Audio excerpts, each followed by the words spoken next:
I know I should probably save the reasoning as to why I think the series should continue on and why I think it's a mistake that it's not for the end of the video, but I'm actually going to do it now instead. This show is, overall, it's had its ups and downs. But the fact that it managed to rise so much better into quality in its final episodes than... And I don't think it's the fact that we knew it was its final episodes, but it's the fact that it was... The fact that the writers, or the fact that they learned from their mistakes and they managed to improve so vastly on what they were giving us. I think that's important. It's so incredibly important. It's actually ended up being one of the best shows Nick gave us in recent years. I mean, granted, I don't think it's anywhere near the quality that the first 2 seasons of House of Anubis gave us. But, that being said, this is a show all on its own that deserves some praise. And as well as that, it's obvious that the concept of the show, while the show involves kids who like music, at the same time, How to Rock, that title, it doesn't just revolve around how to rock music, how to do music right, that kind of thing. It involves the idea of how to do life right, how to, at this age, early age in life, and it's still kind of an early age in life, to be able to improve on the quality of yourself, the quality of those around you, and to learn from better, much more so from your mistakes than maybe you did in the past. That kind of thing. This show had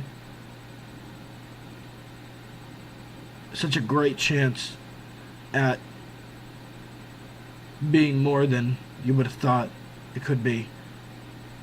And to see it go so prematurely, it's a real shame. It is an absolute shame. So with that being said, let me start off with let me now start off with my thoughts on the final episode that the show aired, How to Rock Christmas. Not many shows would air a Christmas special as their final episode. Then again, they didn't intend for it to be the final episode, and it wasn't the final episode made either. I told you, A Tennis Ball was the last episode made. Christmas was actually the 10th episode of the series made. And obviously this diminishes in quality from the previous episodes because it was made so long before them. And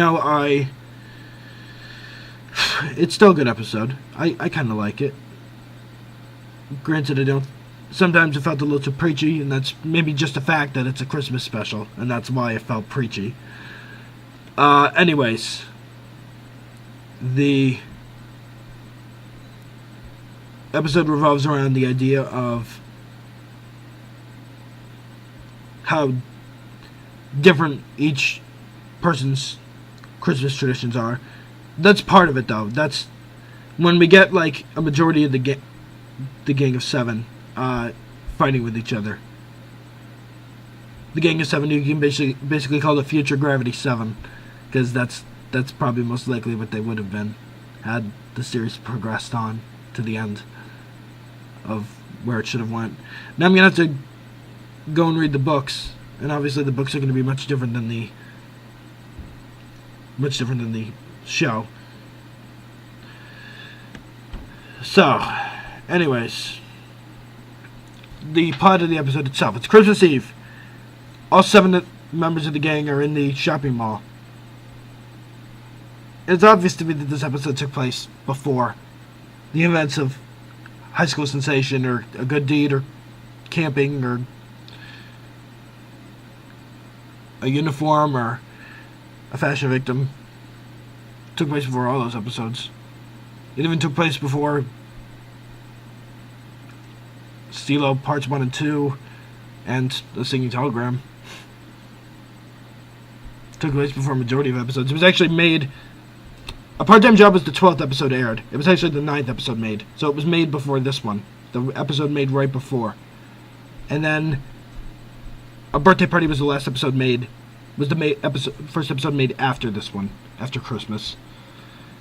And obviously they're not going to air a Christmas special in spring or summer.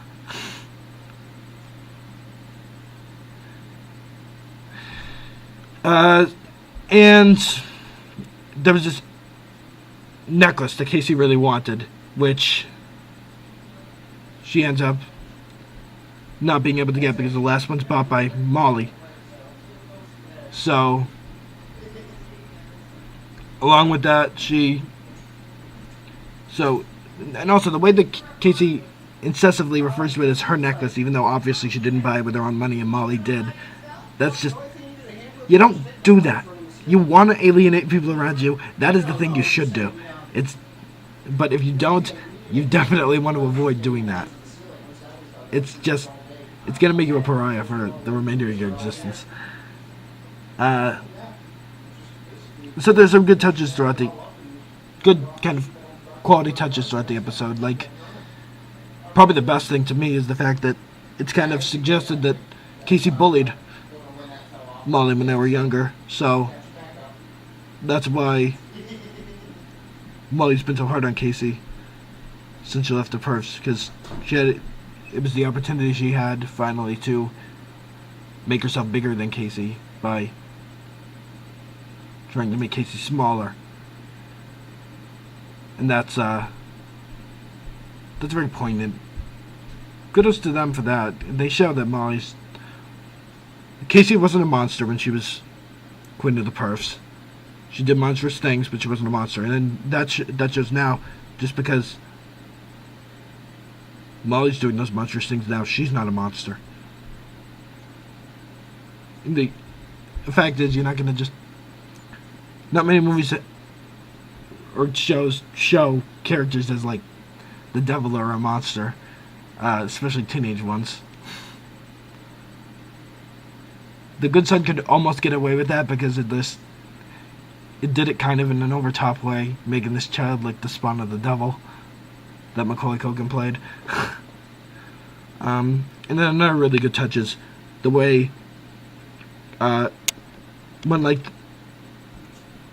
while Casey and Molly are trapped in the closet, trapped in the dressing room, fighting with each other, and the rest of the gang's fighting amongst themselves about how the different traditions clash with each other. There's a point where you hear Lulu say, "Gotta go with the white lights, gotta be classy." That's what Stevie says, and that goes in with, like, kudos to Lulu for putting more of herself into her character, and as well as that, that's what you should do when you're acting. I mean, you don't just abide by the lines in the script. You should abide by how exactly you would say the line, what tone you would say it in yourself. Try and attune it to your own person. And almost like, if I was this person, what would I be like? You gotta kind of consider that very strongly when you're doing acting as well. And then also, kudos to the writers for letting them do that. And then there's this little gag where Xander suggests that they get Grace to kiss him by using mistletoe. And so then Nelson says, "This is an unbreakable rule." And then he holds it up, and then, like, he and Xander are standing against it. They look at it, and then they both turn around like it never happened. Like, he never held that mistletoe up. Obviously, it's a gag that's been done numerous times before, but still, it's funny. Just the fact that they thought of it. And then, obviously, it's kind of a lovey-dovey. It turns into a lovey-dovey episode by the end. And that's obviously with the fact that it's a Christmas special. I think a show with a Christmas special. Obviously, like I said, they didn't intend to do that. But the You know, the way that they're like all like together at the end, it's almost like this was meant to be the last episode of the series. The last episode aired. Just the fact that like you can tell these 7 enjoyed working with each other very much, and we enjoyed watching them work with each other for the time. And like I said, I'm really gonna miss this show. It really ended up growing on me. So our smoke alarm is something's going off. That's why. That's why that's happening. So that's it for How to Rock August, you guys. I'm grateful to those of you who watched, and I'll maybe do something like this again at some point soon. Not too soon. I mean, I've got 2 semesters left coming up at college. So those 2 semesters and I'm done. I'll be graduating and that'll be the end of it. So once again, thanks to all you guys for watching, and like, it'd be too much to do every single episode of House of Anubis in 1 month. It'd be too much to do it all, period. Each and every one. What I'll do is maybe at some point I'll do each and every season and the TV movie Touchdown of Raw, and then I'll give an overall review of each, like what each one did and why it worked and how. Once again, catch you guys on the flip side.